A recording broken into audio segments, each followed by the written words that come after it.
Hello दोस्तों। Now हम time speed and distance के ट्रेन के एक्सीडेंट का केस करने जा रहे हैं। इस हम ट्रिक नहीं कहेंगे, इस तरीके का इस्तेमाल करके हम ट्रेन के एक्सीडेंट के क्वेश्चंस को बहुत आसानी से लगा सकते हैं। आप देखिए क्वेश्चन क्या कह रहा है। एक ट्रेन 60 किलोमीटर चलने के पश्चात दुर्घटनाग्रस्त हो जाती है और अपनी चाल को 1/4 से कम करके किसी नियत बिंदु पर 40 मिनट देरी से पहुंचती है। यदि यह दुर्घटना 30 किलोमीटर आगे हुई होती तो वह केवल 30 मिनट देरी से पहुंचती। इसको पहुंचती लिख लो, पहुंचती। उसके द्वारा चली गई कुल दूरी ज्ञात कीजिए। अब आप एक बात देखिए, क्वेश्चन क्या कह रहा है। क्वेश्चन कह रहा है कि बेटा 60 किलोमीटर चलने के बाद उसकी दुर्घटना हुई, जिसकी वजह से उसने अपनी चाल को बदला और किसी नियत बिंदु पर 40 मिनट देरी से पहुंचा, 40 मिनट लेट पहुंचा। अगर यह दुर्घटना 30 किलोमीटर आगे हुई होती तो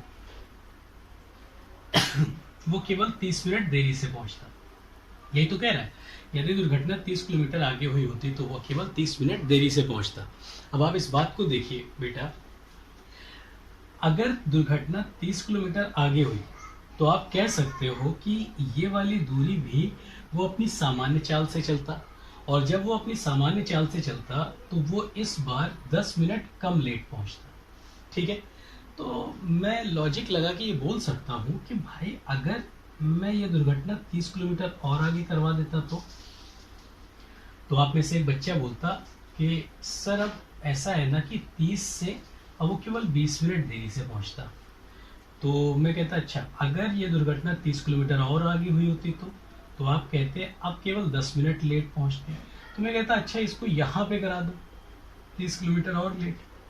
तो आप कहते अब मुझे 0 मिनट की देरी होती, 0 मिनट की देरी होती। मैंने यहाँ पे मिनट लिख दिया है, 30 किलोमीटर लिखना चाहिए था। ठीक है, तो आपने देखा कि 0 मिनट का लेट का मतलब क्या है कि भाई साहब मैं एक्सीडेंट मेरा जाके ट्रेन का एक्सीडेंट जाके स्टेशन पे हो गया। तो स्टेशन पे अगर एक्सीडेंट हो गया है तो लेट होने का कोई मतलब ही नहीं बनता, वो तो पहुंच चुका है जहां उसको जाना था। तो अब आप कहोगे कि आप देखोगे कि मैं 30 के मैंने 4 जंप लिए, यानी कि 30, 60, 30, 90, 120, 120 किलोमीटर अगर आगे एक्सीडेंट होता तो वो स्टेशन पे पहुंच जाता। तो यहाँ से यहाँ तक की दूरी 120 किलोमीटर और ये 60 किलोमीटर जो वो पहले चल चुका था।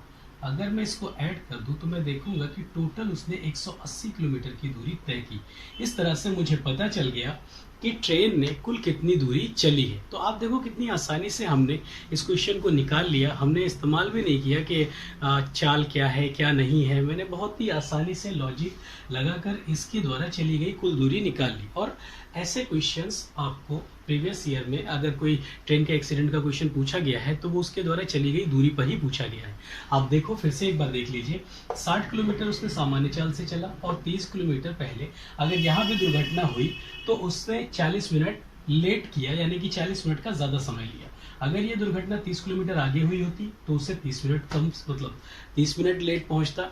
तो आप कहोगे कि अगर मैं 30-30 के बंच में अगर 4 जंप मारूं तो मैं लेट पहुंचूंगा ही नहीं, क्योंकि भाई हर 10 मिनट कम होता चला जाएगा। तो आपने कहा 3 चौक 12, 120 किलोमीटर यहाँ तक की दूरी और 60 ये 180 किलोमीटर। तो इस तरह से हम टोटल डिस्टेंस निकाल सकते हैं। आप सोचो, आप में से कोई बच्चा सोच रहा होगा चलिए ये तो सर जी ठीक है कि यहाँ से हमने चली गई दूरी निकाल ली, अगर क्वेश्चन दूरी नहीं चाल पूछ रहा था तो क्या करते। तो हम कहते बेटा कोई बात नहीं, वो भी निकाला जा सकता है। देखिएगा आप यहाँ पर, मैं अब समझ, आप अगर आपको दिक्कत लगे इस क्वेश्चन में तो आप इसको रिपीट करके देखिए, बार बार देखिए, क्योंकि ये वीडियो है, आप इसको कितनी बार भी रिपीट करके देख सकते हो। ठीक है, तो अब मैं इसको दोबारा इसी केस को डिस्कस कर रहा हूँ उसकी सामान्य चाल के लिए। मैं ये कह रहा हूँ कि जब उसने 60 किलोमीटर की दूरी तय की तो ये उसने अपनी नॉर्मल स्पीड से तय की होगी। आप देख रहे हो कि उसने अपनी चाल को 1/4 से कम किया है। 1/4 से कम करने का मतलब है कि अगर उसकी चाल पहले 4 थी तो अब उसने 3 कर ली।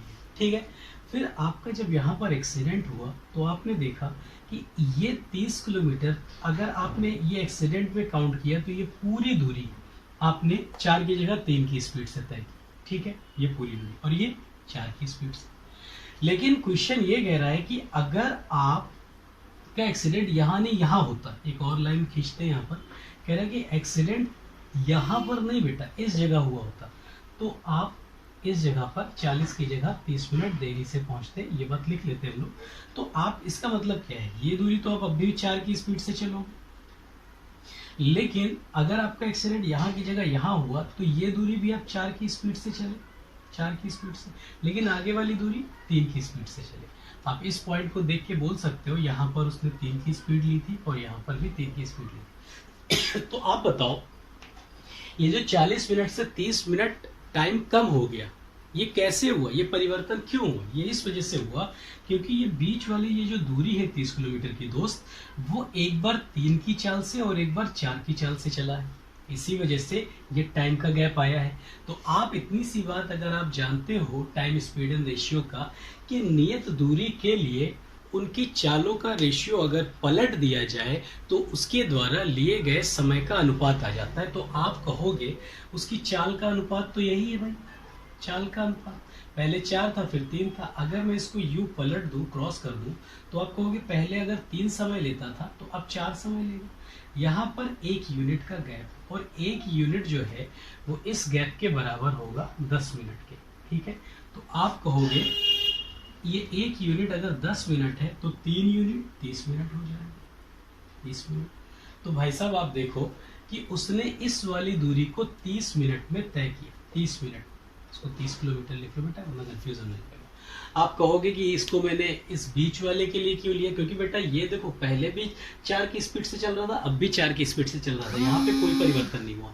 यहाँ भी वो 3 की चाल से चल रहा था, यहाँ भी वो 3 की चाल से चल रहा है, यहाँ भी कोई परिवर्तन नहीं हुआ। परिवर्तन जो होता है वो इस 30 किलोमीटर के लिए होता है, इसी वजह से जो टाइम का लैप ऊपर नीचे होगा वो इस 30 किलोमीटर के लिए ही होगा, और ये जो 30 मिनट आएगा वो भी इस 30 किलोमीटर के लिए ही आएगा। तो आप कहोगे अगर 30 मिनट में वो 30 किलोमीटर की दूरी चलता है तो 60 मिनट में कितना चलेगा? तो आप सीधे कह दोगे भाई 60 किलोमीटर चलेगा, और क्या। और आप अच्छी तरह से जानते हो 60 मिनट में चली गई दूरी को ही किसी व्यक्ति की चाल कहते हैं, यानी 60 किलोमीटर प्रति घंटा। तो आपने देखा कि वो उस व्यक्ति ने 180 किलोमीटर की दूरी तय की और उसकी सामान्य चाल कितनी थी? 60 किलोमीटर प्रति घंटा। अब आपसे कोई कहे कि बेटा उसका कुल समय कितना था सामान्य, अगर वो सामान्यता इस दूरी को तय करता तो कितना समय लेता? तो आप कहते हैं 180 की दूरी को कितनी स्पीड से? 60 की स्पीड से डिवाइड करो तो 3 घंटे आ गए। तो STD यानी कि स्पीड, टाइम एंड डिस्टेंस, ये तीनों चीजें आप यहाँ पे आसानी से ज्ञात कर सकते हो। मैं हट रहा हूँ, फिर से देखिए, मैंने आपसे ये कहा बेटा कि 60 किलोमीटर की दूरी उसने 4 की स्पीड से तय की और बाकी की ये दूरी उसने 3 की स्पीड से तय की थी। लेकिन जब एक्सीडेंट का केस हुआ कि वो इस पॉइंट की जगह इस पॉइंट पे एक्सीडेंट हो, तो ये 30 किलोमीटर भी उसने 4 की स्पीड से तय की। तो यही वो दूरी है जिसमें चाल का परिवर्तन हुआ है। तो आपने देखा चाल का परिवर्तन कितना हुआ? सामान्यतः वो 4 से चलता था, वो 3 से चला, जिसकी वजह से समय जो था वो 3 से 4 हो गया। 1 यूनिट बराबर 10 मिनट के, तो 3 यूनिट 30 मिनट के, तो इसका मतलब 30 किलोमीटर चलने में 30 मिनट का समय लगा। तो 60 मिनट में 60 किलोमीटर की दूरी वो तय करेगा। इस तरह से आपने निकाला कि इसकी चाल 60 किलोमीटर प्रति घंटा हुई। और पहले कॉन्सेप्ट से आपने ये देखा था कि उसने कितनी दूरी तय की थी। अब आपको समय अगर चाहिए तो मैं कहाँ पे लिखूं, जगह तो है नहीं, तो यहाँ पर देखिए t बराबर 180 बटे 60 किलोमीटर यानी कि 3 घंटे का समय। तो इस तरह से आपने तीनों पॉइंट फाइंड कर लिए। इसको करने का और भी तरीका है, रेशियो मेथड है, यानी कि ये तो हुआ ट्रिक। अब ट्रिक कहना आप लोगों को अच्छा लगता है, इस वजह से ट्रिक बोल रहे हैं, यहाँ कोई ट्रिक नहीं है। एक्चुअली में ये भी रेशियो का ही कॉन्सेप्ट है, बट कुछ लोगों को ट्रिक सुनने में अपने आप में एक मजा मिलता है, तो मैंने इसको ट्रिक बोल दिया। बहरहाल इसको करने का एक और तरीका है, जब हम लोग टाइम एंड डिस्टेंस का जो हम लोग चैप्टर है, जब हम लोग टाइप वाइज उससे पढ़ेंगे, पहला टाइप, दूसरा टाइप, तीसरा टाइप, तो ये फर्स्ट टाइप का क्वेश्चन दिखाई देगा। वहां पर क्या कहता है कि निश्चित दूरी के लिए, निश्चित दूरी मतलब यहां से लखनऊ आप जा रहे हो एक चाल से और दूसरी चाल से भी यहां से लखनऊ ही जाओ, तो यहां से लखनऊ तक की दूरी स्थिर होगी और चाल आपने बदला है तो डेफिनेटली लगने वाला समय भी बदलेगा। अगर आपने अपनी चाल को बढ़ाया है तो लगने वाला समय कंपैरेटिवली कम हो जाएगा, और अगर आप अपनी चाल को कम करते हो तो लगने वाला समय उसके हिसाब से बढ़ जाएगा। यानी कि 1 के बढ़ने पर दूसरा घटता है, इसको व्युत्क्रमानुपात बोलते हैं। यानी कि अगर स्पीड का रेशियो आपको मिल जाए तो उसको पलट देने पर, व्युत्क्रम करने पर आपको लगने वाले समय का अनुपात मिल जाता है, और वही चीज हमने यहाँ पर अप्लाई किया है इस पॉइंट पर। ठीक है, आप जब पूरे क्वेश्चंस को जब नॉर्मल तरीके से करते हो तो भी इसी पॉइंट में हम इस परिवर्तन को देखते हैं और एसटीडी फाइंड करते हैं। इस एक्सीडेंट पर और भी तरह के क्वेश्चन हो सकते हैं। कैसे क्वेश्चन बन सकते हैं? जैसा कि उसका जब एक्सीडेंट हुआ तो मैंने कहा एक्सीडेंट के बाद उसने अपनी चाल को सीधे कम कर लिया। ऐसा भी हो सकता था एक्सीडेंट होने पर वो वहां पे 1 घंटे अपनी रिपेयरिंग में खत्म करता और उसके बाद अपनी चाल को बढ़ाता और कुछ मतलब वहां पे कुछ मिनट लेट या पहले पहुंचता। ऐसे करके 3 से 4 टाइप इसमें हम बना सकते हैं, और वो चीजें हम लोग आगे आने वाले वीडियोस में पढ़ेंगे। इसके अलावा डबल एक्सीडेंट का केस होता है बेटा, जो कि आपके लेवल पे अगर आप एसएससी या फिर यूपी ट्रिपल एससी की तैयारी कर रहे हैं तो डबल एक्सीडेंट का केस अभी तक पूछा नहीं गया है, तो मैं बताऊंगा भी नहीं। लेकिन आप पूरा कोर्स खत्म होने के बाद अगर आप जानने के लिए इच्छा जाहिर करेंगे तो मैं डबल एक्सीडेंट पे भी एक वीडियो बनाकर आपको दे दूंगा। बहरहाल यहाँ तक आपने देखा कि एक्सीडेंट के क्वेश्चंस को कैसे सॉल्व करते हैं।